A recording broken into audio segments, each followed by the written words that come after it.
जो जो बात पहले हुआ था, जो एक्चुअली मैंने आपके बारे में जो सुना है कि आपने ये जो रोबोटिक आर्म है, ये रोबोटिक आर्म आपने नया एक तरीका से इन्वेंट किया है। इसके बारे में मैंने सुना कि बहुत कम खर्चे में कोई अफोर्ड कर सकता है इसको। जैसे बाहर से लाने में बहुत खर्चा होता है, तो बहुत कम खर्चे में कोई अफोर्ड कर सकते हैं। आप जरा बताइए कि आपका मतलब इतना ऑपरेशंस आपने किया है, रोबोटिक सर्जरी आपने किया है, आपके मन में कब ये ख्याल आया कि ये एक इनोवेट करने का जरूरत है नया कुछ? जी, तो मैं बताता हूँ मे बी थोड़ा शुरू से, ताकि इसकी हाँ हाँ भूमिका बन जाए, ताकि लोगों को समझ आ जाए। तो हाँ। मैं अमेरिका गया था 1972 में। मैं जोधपुर से ओरिजिनली, और मेडिकल कॉलेज अजमेर से पास किया था। फिर अमेरिका की सारी पोस्ट ग्रेजुएट ट्रेनिंग वहाँ पे की थी, सेंट लुइस और वैंकूवर। और उसके बाद फिर मैं टेक्सास में मूव हो गया था और वहाँ पे प्रैक्टिस की। तो सारी ट्रेनिंग जो शुरू में हुई थी हम लोगों की हार्ट सर्जरी में थी। तो बिल्कुल हम लोग स्टर्नम स्प्लिट करके ऑपरेशन करते थे। तो बाद में 90s में मैंने फिर ये सोचना शुरू किया कि क्यों हम लोग कि अगर ऑल्टरनेट अप्रोच से देखें जिससे पेशेंट को रिकवरी अच्छी तरह से हो, जल्दी हो। तो फिर ढूंढना शुरू किया, और मैंने कुछ अप्रोचेज डेवलप की उस समय वहाँ पे अमेरिका में। और उसके अच्छा। बाद में मैं रोबोट में इन्वॉल्व हो गया था वहाँ पे 2002 में। और एक हम लोगों ने खुद ने अस्पताल बनाया था, मैं फाउंडिंग चेयरमैन था, और अस्पताल चलाया था एज ए चेयरमैन 4 साल के लिए। और तो उस समय हम लोगों ने जो बेनिफिट्स देखे रोबोटिक सर्जरी के, इतने बढ़िया थे। और हार्ट सर्जरी के बाद भी कुछ 20% जो थे लोग, वो नेक्स्ट डे घर चले जाते थे। और हाँ 50% करीब 2 दिन या उससे भी कम। और एवरेज लेंथ ऑफ स्टे जो था अस्पताल में, जब बहुत बेनिफिट्स देखे थे। और उसके बाद फिर मैं यूनिवर्सिटी शिकागो में गया था, और वहां से अटलांटा, और फिर मैं हिंदुस्तान में आया था। तो सबसे पहले एक्चुअल में 2002 में जो रोबोटिक केस हुआ था, वो मैंने किया था दिसंबर में अच्छा। 2002 में, वहाँ पे फोर्टिस स्पोर्ट्स में। और अब्दुल कलाम जी ने एक्चुअल में वो कमरे में देखा था, उस समय वो इनॉग्रेट कर रहे थे। और वो 10 मिनट के करीब बिताया उन्होंने। और फिर बहुत लोगों को मैंने ट्रेन किया। तो जब इतने सारे बेनिफिट्स देखे थे, और हमेशा हिंदुस्तान में सारा अटैचमेंट था बीइंग मदरलैंड, और मैं आता था बहुत सारे ऑपरेशंस करना, बहुत लोगों को ट्रेन किया जब उस समय था। और फिर 2011 में फाइनली मैं हिंदुस्तान आ गया फैमिली के साथ में। और सारा करीब 40 साल के करीब वहाँ अमेरिका रहने के बाद में। और मेरा प्लान था कि हम लोग ये रोबोटिक सर्जरी ऑफर करें बहुत सारे पेशेंट्स को हिंदुस्तान में, और प्लान था 10 सेंटर लगाएंगे। पर मैं जब आया यहाँ पे, तो ये लगा कि ये जो रोबोटिक सिस्टम था बहुत महंगा था। हालांकि इतने सारे बेनिफिट्स हैं, और ये बोलते हैं, मैं बोलता हूँ कि अगर जो टेक्नोलॉजी है वो बहुत महंगी है, तो फिर ज्यादा लोगों को फायदा नहीं करेगी। तो 2002 में मैं 12 में मैंने फाइनली डिसाइड किया कि हम लोगों को एक ऐसा डेवलप करना चाहिए। तो एक तो जो अभी एग्जिस्टिंग टेक्नोलॉजीज हैं उनसे थोड़ा अच्छा हो, और क्योंकि वो बहुत पुरानी हो गई है अभी जो टेक्नोलॉजी थी। दूसरा कि सबसे बड़ा जो होगा, मेरा जो गोल था कि इसको बनाए सस्ता, ताकि ज्यादा से ज्यादा पेशेंट्स को इन लोगों से इस सिस्टम से मदद मिले। और जब हमने देखा था, ग्लोबल सीन देखा था उस समय, और अगर हिंदुस्तान का देखें, तो विद हमारी जो पॉपुलेशन है करीब 140 करोड़ के करीब, और 70,000 से ज्यादा अस्पताल हैं, और सिर्फ 100 सिस्टम्स हैं रोबोटिक जो अभी हैं। और बहुत महंगा था, जो एवरेज जो उस समय जो सिस्टम चल रहा है और अभी भी चल रहा है, वो करीब 15 से 18 करोड़ का है उसको खरीदने के लिए। और हर ऑपरेशन के लिए कुछ लाखों की वो कीमत होती है एक्स्ट्रा। तो फिर मेरा प्लान था कि जब एक तो हिंदुस्तान में सारा ये बन सकता है, टैलेंट्स हैं हमारे, तो इंजीनियर्स को रखा, हायर किया साथ में, और फिर सारा डेवलपमेंट किया। ये जो हम लोगों ने बनाया है मंत्रा सिस्टम, और हमने जिसका नाम रखा है मंत्रा, संस्कृत हाँ नाम है।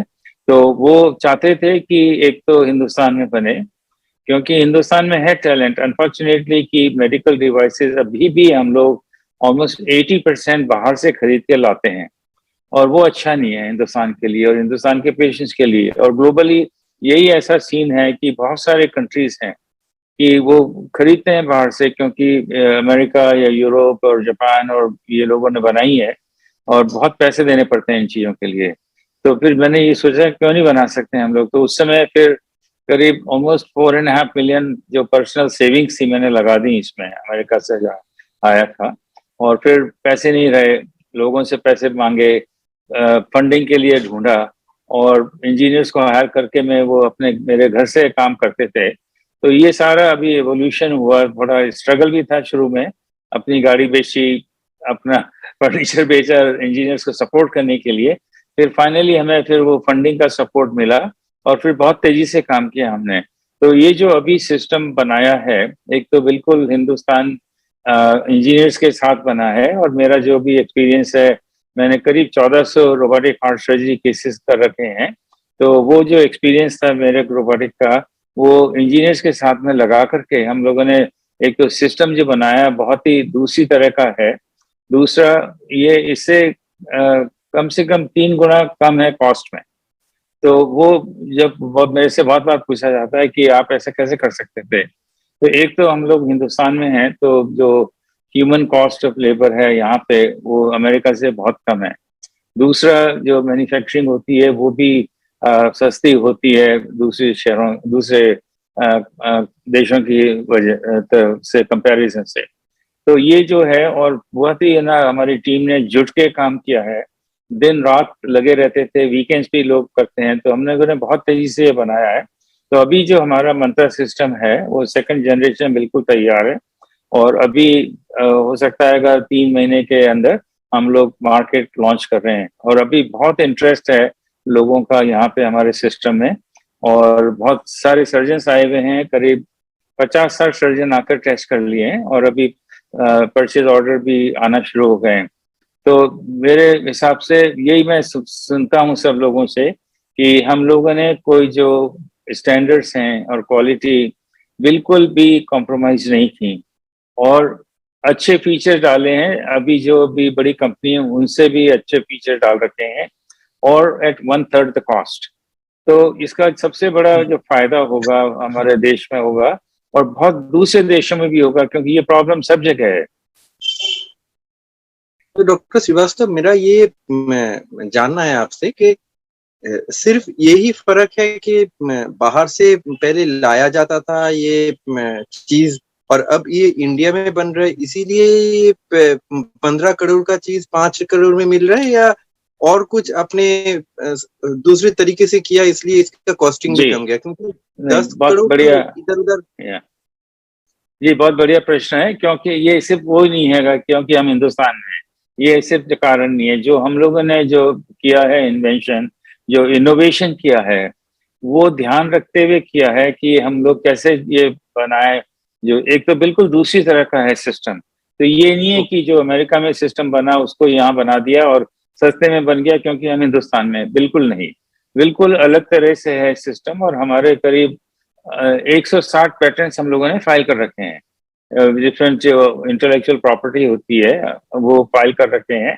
तो बिल्कुल अलग है और बहुत ही नॉवल है डिजाइन, और उनसे मेरे हिसाब से तो जो अभी दूसरी कंपनी पे हैं उनसे भी अच्छा है।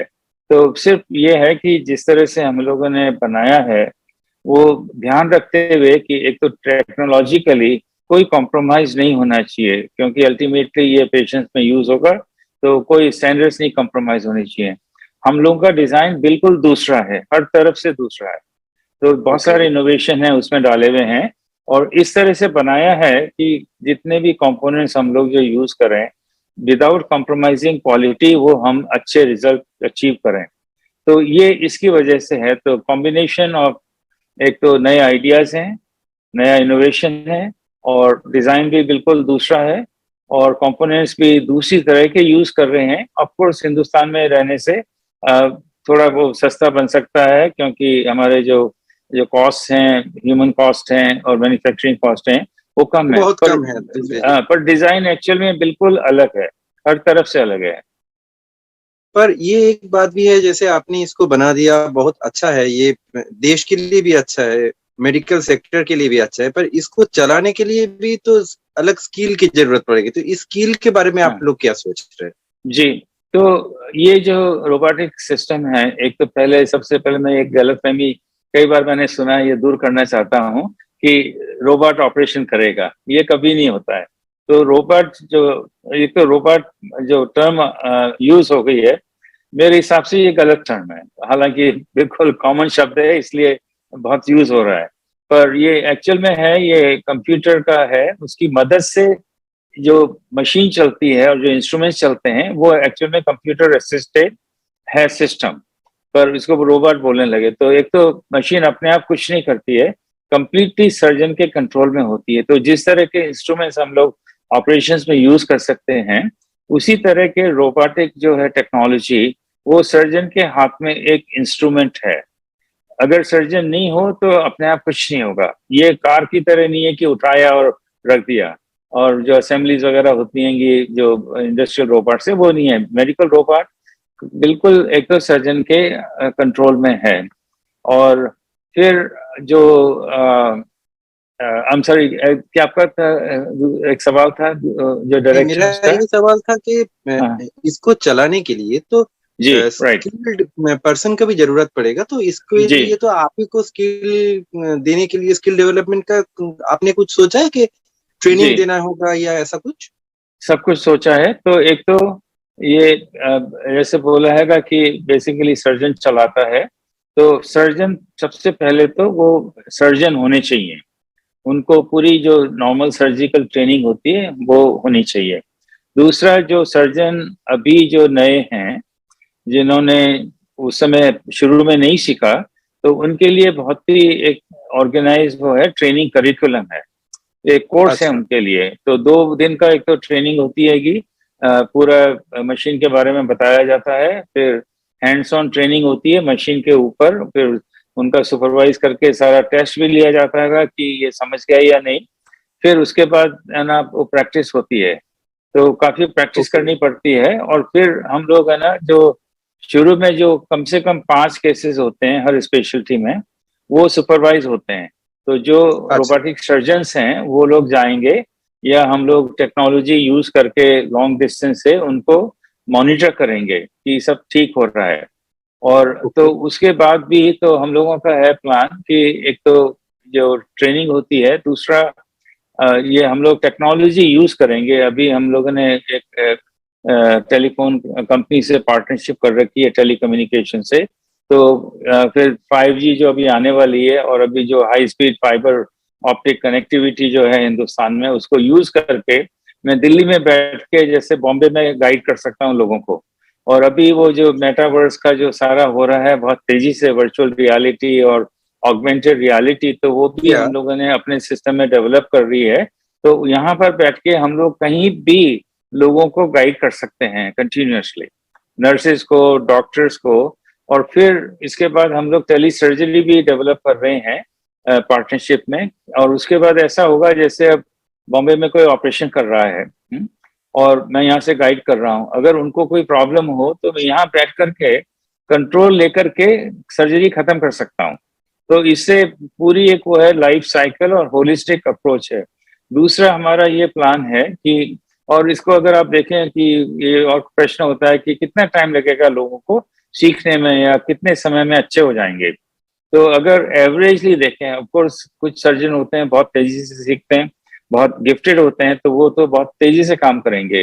पर एवरेजली स्पीकिंग तो करीब 15 या 20 केसेस करें ना, डिफरेंट टाइप्स के, तो उससे ये अच्छा। जो सारा मशीन के जो होते हैं रिफ्लेक्सेस होते हैं, क्योंकि ये एग्जैक्टली वीडियो गेम नहीं है, पर हम लोग स्क्रीन देख करके हाथ चलाते हैं और पाँव चलाते हैं, उससे कंट्रोल करते हैं सारा रोबोटिक सिस्टम, वहां पे जो मरीज से दूर बैठ करके। तो वो जब एक बार आ जाता है तो अपने आप सारी चीजें हो जाती हैं। तो हम लोग फिर तो जो इसमें थ्री क्या डी आपने सर, ये आर्टिफिशियल इंटेलिजेंस का जो टेक्नोलॉजी है, इसने आप वो इस्तेमाल कर रहे हैं या ये टोटल नॉर्मल कंप्यूटराइज्ड सिस्टम होगा? या तो दोनों हैं। एक तो नॉर्मल कंप्यूटराइज सिस्टम है, इसमें बहुत ही बिल्ट इन इंटेलिजेंस है, क्योंकि बहुत ओके। सारी पर सेकंड करीब पर मिली सेकंड एक्चुअली 2000 कैलकुलेशंस होती हैं, बहुत तेजी अच्छा। से इसकी प्रोसेसिंग होती है। तो वो जो भी हम लोग ऐसे हाथ हिला रहा हूँ, तो वो सिस्टम कैसे रेस्पॉन्ड करेगा, कैसे सेफली रेस्पॉन्ड करेगा, और बहुत सारे बिल्ट इन फीचर्स होते हैं सेफ्टी के लिए, तो वो सारी इंटेलिजेंस यूज होती है। और इसके बाद में भी कि जो अभी हम लोग ये कर रहे हैं आगे का बढ़ाने का, तो उसमें आर्टिफिशियल इंटेलिजेंस और मशीन लर्निंग बहुत ही जरूरी है, और वो भी इनकॉर्पोरेट होती है, अभी भी है इनकॉर्पोरेटेड, पर जैसे हम लोग बढ़ेंगे तो उसमें और भी ज्यादा उसकी मदद होगी डिसीजन लेने में, कि अगर कोई खतरा है किसी चीज का, एनहांस्ड विजन होगा, कंप्यूटर विजन होगा, तो ये एक्चुअल में डॉक्टर्स की मदद करेगा, प्लानिंग में मदद करेगा। तो ये सारी टेक्नोलॉजी जो है हम लोग यूज करके, और कई बार ऐसा होता है कि जो आजकल इमेजिंग होती है वो लेकर के हम लोग सारा फीड कर सकते हैं उसमें कंप्यूटर में, और फिर वर्चुअल में ऑपरेशन कर सकते हैं हम लोग एक रात पहले, कि उस बिल्कुल उस हिसाब से, तो बिल्कुल जो भी सारा है वो एकदम मालूम हो जाता है कि ये कैसे होगा। तो फिर जब नेक्स्ट डे एक्चुअल में ऑपरेशन होगा वो बहुत सेफ हो जाता है, और बहुत तेजी से भी हो सकता है। तो ये इसमें जो है ये सारी चीजें बिल्ट इन है ये सिस्टम में। और दूसरा हमारा जो ट्रेनिंग का आप बात कर रहे थे, तो हमारा प्लान है, हिंदुस्तान में करीब 600 मेडिकल कॉलेजेस हैं अभी, और अभी बहुत सारे यूनिवर्सिटीज और medical colleges because of affordability factor ये बहुत इंटरेस्ट हो गएंगे। तो अभी एम्स हैं और सारी जो डिफरेंट यूनिवर्सिटी हैं, पीजीआई चंडीगढ़ और पीजीआई दूसरी जगह हैं, मेडिकल कॉलेजेस हैं, उन्होंने अप्रोच किया है। तो हमारा ये प्लान है, और अभी हेल्थ मिनिस्ट्री में और मेडिकल काउंसिल लोगों से बात करके, और सारे जो लीडर्स हैं हिंदुस्तान में वो बहुत इंटरेस्टेड हैं कि हम लोग ये पोस्ट ग्रेजुएट करिकुलम बनाते हैं, कि जिस तरह से आजकल लेप्रोस्कोपिक सर्जन ट्रेन होते हैं पोस्ट ग्रेजुएट ट्रेनिंग में, उसी तरह से रोबोटिक सर्जन भी ट्रेन होके निकले, तो फिर उनको है ना मिडल ऑफ प्रैक्टिस नहीं सीखना पड़ेगा। और इससे अच्छा। है ना एक तो सर्जन्स बने बनाए मिलेंगे, दूसरा सारा स्टाफ जो होता है बहुत जरूरी होता है इसमें, तो वो भी है ना ट्रेन हो जाएंगे सर्जन्स के साथ में। तो एक तो हिंदुस्तान में ये होगा कि हम लोग वी विल प्रोड्यूस कि ये जो है train robotic surgeons, train robotic staff होगा, और फिर एक अफोर्डेबल सिस्टम है जिसको यूज कर सकते हैं। तो इससे पूरा फ्यूचर में, हालांकि टाइम लगेगा इसमें, कम से कम 5-10 साल लग जाएंगे पूरा ये विजन जो है मटेरियलाइज करने के लिए, तो ओके। उसमें टाइम लगेगा, पर ये सब है ना चीजें बिल्कुल एकदम से चेंज कर देगा। और इसका सबसे बड़ा फायदा है हम लोगों को, क्योंकि अगर हिंदुस्तान की जैसे हम लोग पॉपुलेशन देखें, बहुत लोग अभी भी रूरल एरियाज में रहते हैं, छोटे छोटे शहरों में रहते हैं, और बहुत सारे डॉक्टर्स जाना नहीं चाहते हैं क्योंकि फैसिलिटीज नहीं है। अब हम लोग है ना ये अगर यूज करें, जैसे हाई स्पीड कनेक्शन है इंटरनेट के, और गवर्नमेंट भी का साथ में ये फैसिलिटीज बनाई जाएं, तो ये जो है रोबोटिक सिस्टम ये सारे जगह रख सकते हैं। तो मेरा जो एक वो है विजन, कि हम लोगों को ये चाहिए कि डिसेंट्रलाइज एक्सीलेंस, तो सिर्फ ये नहीं हो कि बड़े बड़े अस्पतालों में या बड़े बड़े शहरों में हो जिसमें सिर्फ है ना अमीर लोग भी फायदा उठा सकते हैं, तो इससे ये सारी चीजें सब जगह पहुंचाई जा सकती हैं, आर्मी रिमोट लोकेशंस। तो क्योंकि ये यही मैं जो सारा बोलना चाहता था कि अगर आप ये पहले ये बड़े शहरों के बाद अगर आप टीयर 2 टीयर 3 सिटीज के बारे में आप सोचे, तो ये बहुत सारी जगह में आप भी इंटरनेट फैसिलिटी उतना बेहतरीन नहीं है कि आपका 5G स्पीड है, या इतना ऑप्टिकल फाइबर भी नहीं है कि आप रिमोट में उसको सपोर्ट दे सको। तो उस जी जगह में आप क्या सोच रहे हैं जिस पर इस टाइप हाँ का कनेक्टिविटी है नहीं, तो उसमें, जी और ये जो ऑपरेशन है, ऑपरेशन तो एक बहुत ही सेंसिटिव चीज हो गया, तो इस जी टाइम में अगर उसका मतलब इंटरनेट कनेक्टिविटी उस टाइप का अच्छा नहीं रहेगा, तो उस पे जी आपका क्या राय होगा? जी, तो दो चीजें हैं। एक तो अब धीरे धीरे ये सारा चेंज हो रहा है, बहुत एक्चुअली नॉट धीरे धीरे, बहुत तेजी से चेंज हो रहा है। अभी आपने भी सुना होगा कि कुछ जो कंपनीज हैं ग्लोबली, वो लोग सैटेलाइट के थ्रू ना हाई स्पीड कनेक्शन हाँ। पूरी दुनिया को देना चाह रही हैं, और वो जो चल रहा है बहुत तेजी से चल रहा है। तो मेरे हिसाब से तो ऑब्वियसली सब गवर्नमेंट्स को साथ में बात करनी पड़ेगी, और अगर ये लोग कोऑपरेट करें आपस में मिलके, तो अभी नेक्स्ट 2-3 साल के अंदर ये एक्चुअल में अवेलेबल हो जाएगा। अभी 5G की बात कर रहे हैं, 6G की भी बात ऑलरेडी शुरू हो गई है। तो ये सब आ जाएगा। अभी हम लोग देखें कि 5 साल पहले कितना धीरे था और अब कितना तेज है। तो हाँ, ये आप सही बोल रहे हैं कि ये कनेक्शन बहुत जरूरी है। तो हाँ, इंटरनेट जरूरी है इसके लिए अगर रिमोट करना है, पर क्योंकि अगर ये अफोर्डेबल सिस्टम हो तो वहां पे भी रख सकते हैं। अभी ये जो एक तो आयुष्मान भारत की जैसे हमारी स्कीम है, सारी हिंदुस्तान में इतनी ज्यादा फैमिलीज अभी इंश्योर हैं, कहीं नहीं है दुनिया में ऐसा। तो वो अगर अवेलेबल हो जाए लोगों को कि ये रोबोटिक सर्जरी उस जो कीमत की है 5 लाख रुपए की जो है हर साल की, बड़े आराम से हो सकती है उसमें। तो एक तो ये है, तो दूसरा हम लोग गवर्नमेंट से भी बात करेंगे। अभी देखिए हम लोग अभी शुरू कर रहे हैं, तो एक बार जब शुरू हो जाएगा तो हम लोग ना हेल्थ मिनिस्ट्री से मिलेंगे, पीएमओ ऑफिस से मिलेंगे। और अभी मोदी जी का जो है इनिशिएटिव है मेक इन इंडिया, आत्मनिर्भर भारत, और ये सारी चीजें जो पहुंचाना चाह रहे हैं गांव गांव में, तो वो बहुत जरूरी है कि दो चीजें चाहिए होंगी, एक तो इलेक्ट्रिसिटी और कनेक्टिविटी। तो ये जब दो चीजें हो जाएंगी ना तो सारी चीजें चेंज होंगी। इससे एक तो एजुकेशन बढ़ जाएगी लोगों की, क्योंकि अभी बहुत ज्यादा वो है, लोगों को मालूम भी नहीं है। और कई भी जो बीमारियां होती हैं वो बहुत इग्नोरेंस की वजह से होती हैं। तो ये सारा हम लोगों को ग्लोबली एड्रेस करना चाहिए और करना पड़ेगा। तो ये से यस हाँ, ये ओवरनाइट नहीं होगा चेंज, पर मेरे हिसाब से मैं बिल्कुल ऑप्टिमिस्टिक हूँ कि ये अभी है ना with in the next 5 years ये बिल्कुल रूटीन हो जाएगा।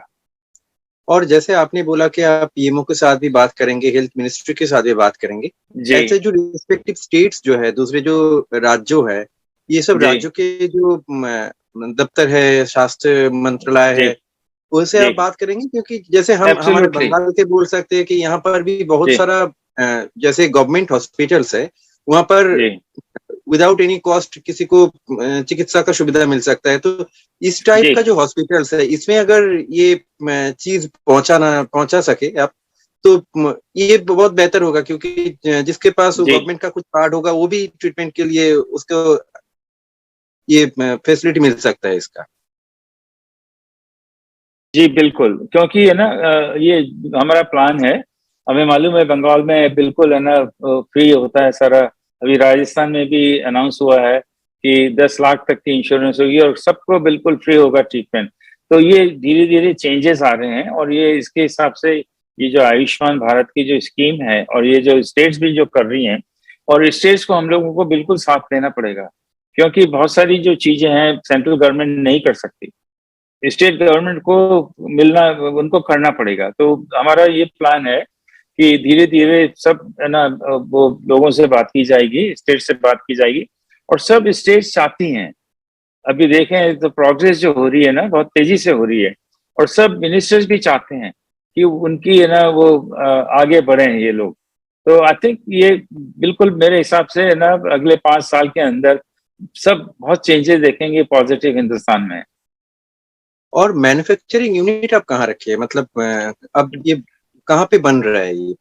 जी, तो अभी जो हम लोग हैं उद्योग विहार में है, ओके। गुड़गांव में, तो वहां पे हमारा है स्पेस अभी 30,000 स्क्वायर फुट है।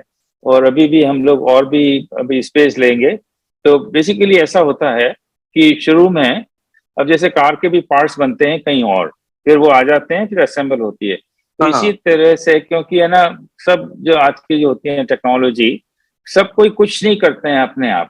जो अब जैसे हमने 5-6 अभी मैन्युफैक्चरिंग वेंडर्स आइडेंटिफाई कर रखे हैं, तो डिजाइन हमारा होता है और आइडियाज हमारे होते हैं, फिर वो ड्राइंग्स हम लोग भेज देते हैं, तो वो लोग पार्ट्स बना करके हमें भेज देते हैं। और फिर सारी टीम हमारी खुद असेंबल करती है, टेस्ट करती है और तैयार करती है। तो ये प्रोसेस है अभी। पर अभी हम लोग फ्यूचर में 1 या 2 साल के अंदर ये भी प्लान है कुछ फैक्ट्री लगाने का, ताकि हम लोग है ना लोगों पे डिपेंडेंट नहीं हो। अब जैसे कोविड हुआ था तो सारे लॉकडाउन हुए, फैक्ट्रीज बंद हो गई थी, तो इससे बहुत मुश्किल हो जाती है। तो हम लोग है ना उससे भी है ना ये चाहते हैं कि है ना जितना भी डिपेंडेंस जो है हम लोग कम कर सकें, नॉट ओनली कि दूसरे देशों से, पर इवन हिंदुस्तान में कई बार ट्रांसपोर्टेशन बहुत सारी प्रॉब्लम्स हो सकती हैं किसी न किसी कारण से। तो हमारा प्लान है कि उससे एक तो कॉस्ट भी कम हो जाती है, दूसरा हम लोग की क्वालिटी बिल्कुल कंट्रोल में होती है। तो इससे और भी है ना हम लोग कीमत इसकी कम कर सकते हैं। तो ये प्लान है फ्यूचर का। पर अभी जो है सारा वो हमारी फैसिलिटी में सारी चीजें आती हैं और असेंबल वहीं होती हैं। और डॉक्टर साहब जो है, और एक बात है कि किसी भी चीज के लिए जो बहुत महत्वपूर्ण चीज है कि उसका आफ्टर सेल सर्विस ये देखा जाता है हर जी जगह पे। जी तो ये जी आप जो जिस भी हॉस्पिटल्स को ये सेल करेंगे, अगर उसमें किसी भी तरह का प्रॉब्लम आए, जैसे एक इलेक्ट्रॉनिक चीज है, किसी भी तरह का प्रॉब्लम आ ही सकता है, जी जी। उस टाइप आप ही का खुद का कोई टीम बना हुआ है जो सपोर्ट देगा उसको, उस पे जाके, या वो भी आप रिमोट पे सॉल्व कर सकते हैं? नहीं, सो मोस्टली अभी शुरू में तो हर सिस्टम जो हम लोग लगाएंगे, एक तो इंजीनियर जिसको सब मालूम है हमारे सिस्टम के बारे में, क्योंकि ये कॉम्बिनेशन है सारा हार्डवेयर, इलेक्ट्रॉनिक्स और सॉफ्टवेयर। तो बहुत ही कॉम्प्लेक्स एक्चुअली डेवलपमेंट है जो सर्जिकल रोबोटिक, इसीलिए हाँ। इसमें टाइम लगता है, बहुत ही कॉम्प्लेक्स है। अभी मैं बताता हूँ, जब मैं हार्ट सर्जरी करता था अमेरिका में, मशीन के ऊपर बैठ जाता था, बाकी कुछ नहीं मालूम, मशीन ने काम किया, चले गए। अब जब मैं इसमें डेवलपमेंट में इन्वॉल्व हूँ तो बहुत ही है ना हम्बलिंग एक्सपीरियंस था कि मैं देख रहा हूँ क्या क्या चीजें जाती हैं अंदर, और कितनी छोटी छोटी चीजें। करीब एक मशीन में हमारे 2700 पार्ट्स हैं और सारे इलेक्ट्रॉनिक्स हैं, उसके पास सॉफ्टवेयर। तो ये सारी चीजें बिल्कुल परफेक्टली अपने आप काम करना चाहिए। तो इसके लिए बहुत नॉलेज बेस चाहिए। तो हमारे जो है वो होंगे फील्ड इंजीनियर्स होंगे। तो शुरू में हर सिस्टम के साथ में हम लोग एक इंजीनियर और एक क्लिनिकल सपोर्ट के लोग लगाएंगे ऑपरेटिंग रूम में। और हम लोग कुछ प्रोसीजर्स मॉनिटर करेंगे। जब सब चीजें कंफर्टेबल हो जाएंगी तब वहां से हटा देंगे। उसके साथ साथ बिल्कुल हम लोग रिमोट मॉनिटरिंग भी करेंगे और रिमोट मैनेजमेंट भी करेंगे। तो ये सब बिल्कुल प्लान ऑलरेडी है, क्योंकि जो भी होता है रोबोट के अंदर सिस्टम में, वो कंप्यूटर है सारा।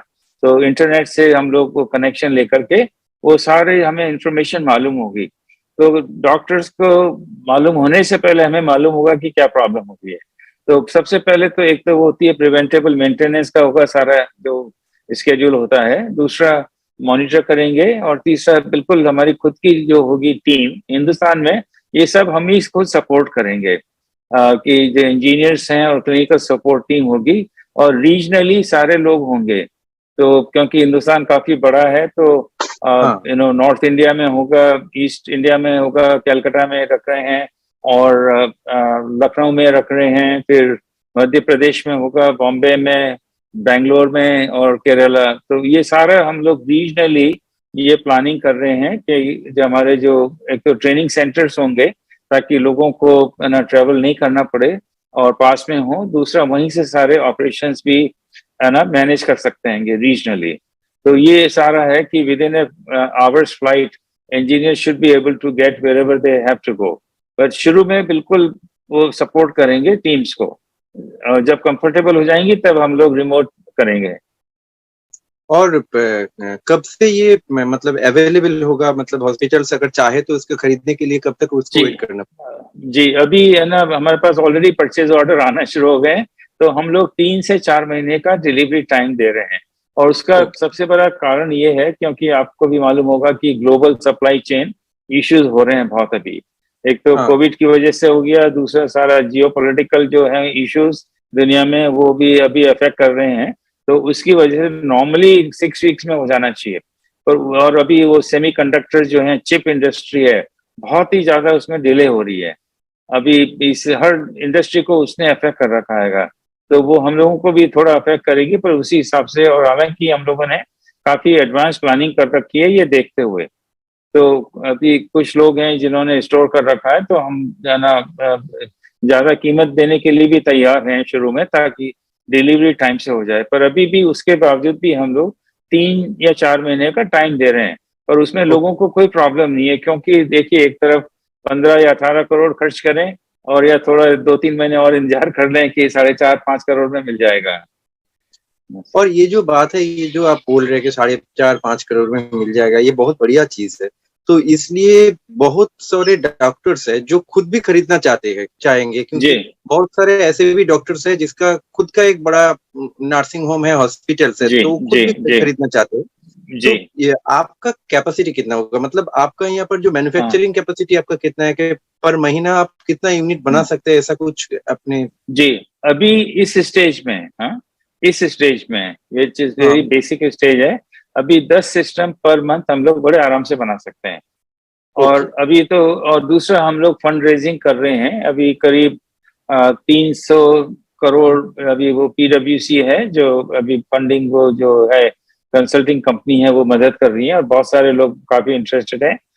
उसके बाद फिर हम लोग काफी एक्सपेंड करेंगे, तो जो हमारी कैपेसिटी हर साल बढ़ेगी। अभी जैसे इस साल, अभी क्योंकि ऑलरेडी आधा साल तो निकल गया है, तो हम लोग करीब 40-50 पर भी प्रोजेक्ट कर रहे हैं, क्योंकि शुरू में एक तो टाइम लगता है और दूसरे ऑर्डर्स आने में, डिलीवरी, ये सब होगा। पर अगले साल से ऑलरेडी हम लोग 150 to 200 सिस्टम प्रोजेक्ट कर रहे हैं और हर साल बढ़ता जाएगा, और 5 साल में करीब 1000 हर साल का सिस्टम का है प्लान। कैपेसिटी भी होगी उस हिसाब से अच्छा। ही। Yes, right. और जो परचेज ऑर्डर आपको मिलना शुरू हो गया, आपने जी थोड़ी देर पहले जी बताया, जी। तो ये कम से कम कौन सी स्टेट से आ रहा है? एक तो यहाँ से दिल्ली से है, फिर छत्तीसगढ़ से आया है अभी, और फिर आंध्र, तेलंगाना से, हैदराबाद से आए हैं, बॉम्बे से आ रहे हैं, सब जगह से आ रहे हैं बहुत तेजी से। हर हफ्ते हमारे 2 या 4 सर्जन्स आ रहे हैं बाहर से देखने के लिए। अब ओके। ये, हाँ, ऑब्वियसली तो गवर्नमेंट हॉस्पिटल में थोड़ा लंबा टाइम लगता है, क्योंकि जैसे उनका जो प्रोसेस है वो टेंडर वगैरह से होता है। हाँ बट हाँ। प्राइवेट हॉस्पिटल के ऑर्डर बहुत तेजी से आ रहे हैं अभी। करीब 50-60 लोगों ने वो सिस्टम टेस्ट कर रखा है, और बिल्कुल हम इनसे पूछ रहे हैं कि आप लोग कब बेचना शुरू करेंगे।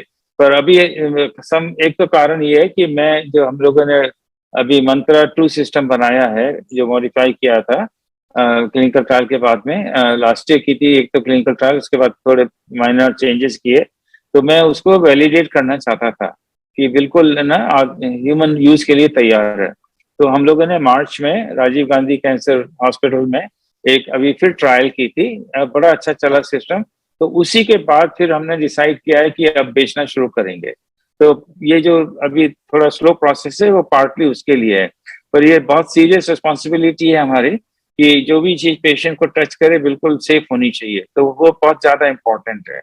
बेचने का, हाँ बेचेंगे, पर जल्दी हम लोग ऐसा नहीं करना चाहते हैं कि जल्दी में कुछ करें और फिर है ना कुछ कॉम्प्लिकेशंस हो।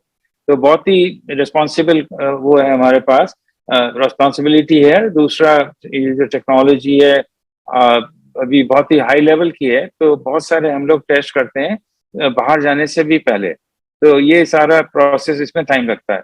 और फिर सारा ये इंफ्रास्ट्रक्चर अभी डेवलप करना है। अभी ये जो आपने पूछा था ना कि कैसे सपोर्ट होगा, तो इन हाँ सब हाँ। चीजों में टाइम लगता है रिक्रूट करने के लिए वगैरह। तो इसीलिए हम लोगों ने ये किया, पर हमारी कैपेसिटी बिल्कुल बढ़ती जाएगी हर साल। और डॉक्टर श्रीवास्तव, मेरा साइड से लास्ट जो आपको आपसे जानना है मेरा, वो है कि जी बहुत सारे टाइप का ऑपरेशन हर एक हॉस्पिटल्स में होता है, जी और ऐसे भी बहुत सारे होता है कि कहीं पे जरूरत नहीं पड़ने से भी बहुत सारे हॉस्पिटल्स है जो पेशेंट्स पे ये एक रोक जमा देता है कि इसको इस तरीका से आपको करना पड़ेगा, इसका रेट्स बहुत ज्यादा है। तो आपके हिसाब से कौन सी ऐसे ऑपरेशंस है जिस ऑपरेशंस को रोबोटिक सर्जरी करने से उसका ज्यादा फायदा मिलेगा? कौन सी मतलब कौन कौन ऑपरेशंस का सेक्टर है जिसमें इसका जी यूज करना चाहिए ज्यादातर? जी। तो एक तो अगर देखें हम लोग, जो सर्जरी के जो ऑप्शंस होते हैं, एक तो बड़ा चीरा लगा के करते हैं जो कन्वेंशनल ऑपरेशन होते हैं। उसमें एक तो ट्रॉमा ज्यादा होता है, पेन ज्यादा होता है, रिकवरी का टाइम ज्यादा होता है, अस्पताल में ज्यादा होता है, फिर कॉम्प्लिकेशंस होती हैं। दूसरा ये है लेप्रोस्कोपिक ऑप्शन जो है, वो छोटे छोटे छेदों में अभी हाथ से वो करते हैं खड़े होकर सर्जन। वो भी बड़ा अच्छा ऑप्शन है, पर सारे ऑपरेशन उस तरह से नहीं हो सकते, और वो थोड़ा कॉम्प्लिकेटेड होता है, क्योंकि वो वहां पे बैठ करके करना पड़ता है और वो हाथ पैर सब घुमाने पड़ते हैं। पर जो है रोबोटिक का, जो आप प्रश्न पूछ रहे हैं कि, जो बेसिकली पूछ रहे हैं कि इंडिकेशंस क्या हैं, तो बहुत सारे कैंसर ऑपरेशन जो होते हैं, यूरोलॉजी में, गायनेकोलॉजी में, जनरल सर्जरी, लंग्स, इसोफेगस और हेड एंड नेक, और हार्ट भी। ओके, तो ये मेरा एक तो, क्योंकि मैं खुद हार्ट सर्जन हूँ, तो अभी हार्ट सर्जरी बहुत कम हो रही है रोबोटिक असिस्टेंट से, क्योंकि एक तो कॉम्प्लेक्स है और बहुत स्किल चाहिए इसके लिए। तो मेरा ये है, और हम लोगों ने कुछ टेक्नोलॉजीज डेवलप कर ली हैं हार्ट सर्जरी के लिए कि बिल्कुल ऑटोमेट हो जाएंगी काफी चीजें। तो इससे बहुत ही अच्छी क्वालिटी हो जाएगी। तो एक तो बहुत सारे कैंसर ऑपरेशन है, दूसरा जो है कई ऑपरेशन के लिए वो बाहर से करना पड़ता है। तो बहुत सारे जो होते हैं बिनाइन डिजीजेस के भी होते हैं, अब हर्निया का है जैसे, और बिनाइन यूट्रस को निकालना है, और या कोई लंग के ऑपरेशन है या हार्ट के ऑपरेशन है। तो ये सारे ऑपरेशन भी, क्योंकि इससे जो ट्रॉमा जो होता है बहुत कम होता है, और अल्टीमेटली ये सब इससे फायदा होगा। हालांकि और जो मैं बताना चाहता हूँ, जो हम लोगों ने जो सिस्टम बनाया है उसकी पर प्रोसीजर एक्स्ट्रा कॉस्ट वो होगी करीब 40 से 50 या 60 हजार ज्यादा से ज्यादा, जो मोस्ट ऑपरेशंस के लिए। हार्ट में थोड़ा ज्यादा मतलब होगा, पर नॉर्मल जो हाँ ऑपरेशन है उससे हाँ 40-50 हजार हाँ ज्यादा होगा। हाँ, तो वो एक्चुअल में अगर देखा जाए ना, तो जिससे जो फायदे हैं इसका कोई कंपैरिजन नहीं है ये एक्स्ट्रा कॉस्ट का। तो नॉट ओनली इससे एक तो वो ना पेशेंट जल्दी निकल जाते हैं अस्पताल से, तो ज्यादा खर्चा नहीं हो। अस्पतालों के लिए फायदा है कि जो उनका जो बिस्तर है वो 2-3 मरीजों के लिए और भी यूज हो सकता है। अगर कोई मरीज है 8-10 दिन पड़ा है और से 2 दिन में चला जाए, तो पेशेंट को भी फायदा होता है, और फिर इसमें कॉम्प्लिकेशंस कम होती हैं, और मेडिकेशंस भी बहुत कम लेनी पड़ती हैं, और रीएडमिशन जो वापस हॉस्पिटल जाना भी बहुत कम होता है। तो और ये देखें कि ऑफ कोर्स ये तो इमीडिएट जो है फायदे, पर उसको अगर देखें कि फैमिली को छुट्टी नहीं लेनी पड़ रही है, कि रिकवरी के टाइम पे सारा रीअरेंज करते हैं लोग। दूसरा, कोई काम कर रहा है तो वापस लौट सकता है काम जल्दी से, क्योंकि 1 हफ्ते 2 हफ्ते में बिल्कुल रिकवरी हो जाती है रोबोटिक ऑपरेशन से। फिर और एम्प्लॉयर को भी एम्प्लॉय मिल जाता है, क्योंकि एक्सपीरियंस जो है कोई रिप्लेस नहीं कर सकता टेम्पररी। तो और फिर अगर ये देखें ना सारा, तो अल्टीमेटली ये जो हेल्थ केयर सिस्टम का फायदा होगा वो बहुत ज्यादा है। उसके लिए हम लोग ऑलमोस्ट कीमत बहुत मुश्किल है लगाना। जो इमोशनल जो होता है, सोशल स्ट्रेन होता है, इकोनॉमिक स्ट्रेन जो होता है, ये सारा अरेंज करने के लिए, तो ये जो इंटेंजिबल जो चीजें हैं वो बहुत ज्यादा फायदेमंद हैं। तो अगर ऐसे देखा जाए ना, तो इसमें धीरे धीरे इसका बहुत तेजी से फिर अडॉप्शन बाद में शुरू हो जाएगा, और अभी भी ऑलरेडी है हालांकि। पर प्रॉब्लम यह है कि अ, सबसे, क्योंकि पेशेंट्स को अभी वो एक्सेस नहीं है, क्योंकि ये महंगा है और बहुत ही कम अस्पतालों में है। अगर देखें सिर्फ 100 अस्पताल में है, ये 20 साल के अंदर ये है 100 अस्पतालों में, और हमारे हिंदुस्तान में 70 हजार अस्पताल है। तो ये जो छोटे छोटे हैं आप बता रहे थे वो नर्सिंग होम जैसे हैं, वो तो अफोर्ड नहीं कर सकते इतनी महंगी चीजें। तो ये सारा धीरे धीरे ये क्या करेगा कि एक्चुअल में, और आजकल है ना पेशेंट पॉपुलेशन जो है इंटरनेट से पढ़ करके और इंफॉर्मेशन से काफी है ना मालूम है इन लोगों को, और हाँ हाँ। बहुत लोग पूछते हैं एक्चुअल में आपके पास रोबोट है या नहीं। अब यही है क्योंकि है नहीं, तो ना सर्जन बेचारे वो वही करते रहते हैं जो पहले से कर रहे हैं। तो यही हमारा प्लान है कि ये सारा धीरे धीरे चेंज किया जाए, और हिंदुस्तान को एक मॉडल बनाया जाए कि हालांकि हम लोग डेवलपिंग इकोनॉमी हैं, और पर यहाँ पे भी ऐसा हो सकता है, तो we can actually become a leader and lead this thing, कि सब लोगों को एक सस्ती कीमत में वही मिल सकता है जो अभी सिर्फ है ना रिच इकोनॉमीज या रिच कंट्रीज में या रिच लोगों को मिलता है। तो ये है एक्चुअल मेरा सबसे बड़ा अंडरलाइंग विजन, बिकॉज पेशेंट्स को है सबसे बड़ा जो बेनिफिशियरी है वो पेशेंट और उनकी फैमिलीज, और हम लोगों की हिंदुस्तान की इमेज भी बहुत बढ़ेगी कि ये चीजें हम लोग यहाँ बना सकते हैं। तो होपफुली ये भी इंस्पायर करेगा दूसरे लोगों को और गवर्नमेंट को कि और इन्वेस्ट करें। एक तरफ से हम लोग बोलते हैं मेक इन इंडिया और आत्मनिर्भर, तो जब तक हम लोग बाहर से मंगाते रहेंगे आत्मनिर्भरता कैसे होगी? तो और सारे में इन्वॉल्व होना चाहिए। लास्ट चीज जो है कि जैसे इतना कम रेट में आपने इसको बनाया है कि 5 करोड़, जी। जैसे बाहर से लाने से 15 करोड़ का खर्चा है, तो हमारे आसपास भी जितने देश है जैसे बांग्लादेश या श्रीलंका, ये सब देश में आपके एक्सपोर्ट करने की भी सोच रहे हैं? क्योंकि जैसे बांग्लादेश का और दूसरा चीज से देश से बहुत सारा पेशेंट्स इंडिया पे आता है ट्रीटमेंट करने के लिए, जैसे उधर पर भी शायद इस टाइप का टेक्नोलॉजी है नहीं, तो आप बिल्कुल नहीं है करने के लिए भी सोच रहे हैं? एब्सोल्युटली, क्योंकि अभी ऑलरेडी बांग्लादेश, नेपाल और श्रीलंका, लोग बाग ऑलरेडी आ चुके हैं हमारे ऑफिस में देखने के लिए, और ओके। बहुत बहुत चाहते हैं, तो बिल्कुल हम लोग डिस्ट्रीब्यूटर्स के थ्रू में वहां पे भी अवेलेबल होगा। और उसके अलावा भी अभी हम लोगों ने देखे हैं करीब 55 दूसरे देश हैं जहां पे वो रेगुलेटरी अप्रूवल्स या तो नहीं चाहिए या वो हिंदुस्तान का एक्सेप्ट करते हैं। और तो अच्छा। उन लोग वहां पे भी, ये सारे जो है मिडिल ईस्ट में बहुत सारे देश, अफ्रीका में हैं, और बहुत आसपास भी हैं देश, छोटे छोटे देश हैं, वहां पे हम लोग बड़े आराम से भी बेचेंगे ये सारा। इसमें टाइम लगेगा, तो सबसे फोकस पहले हमारा है हिंदुस्तान, दूसरा आसपास के देश पैरेलल, फिर दूसरे देशों में जाएंगे, उसके बाद हम लोग यूरोपियन रेगुलेटरी अप्रूवल भी लेंगे और अमेरिकन भी, और दूसरे देशों में भी। तो अल्टीमेटली जो प्लान है हमारा ग्लोबल है, पर हिंदुस्तान और एशिया पैसिफिक सबसे पहला फोकस रहेगा। Okay, thank you doctor Shrivastava. Thank you.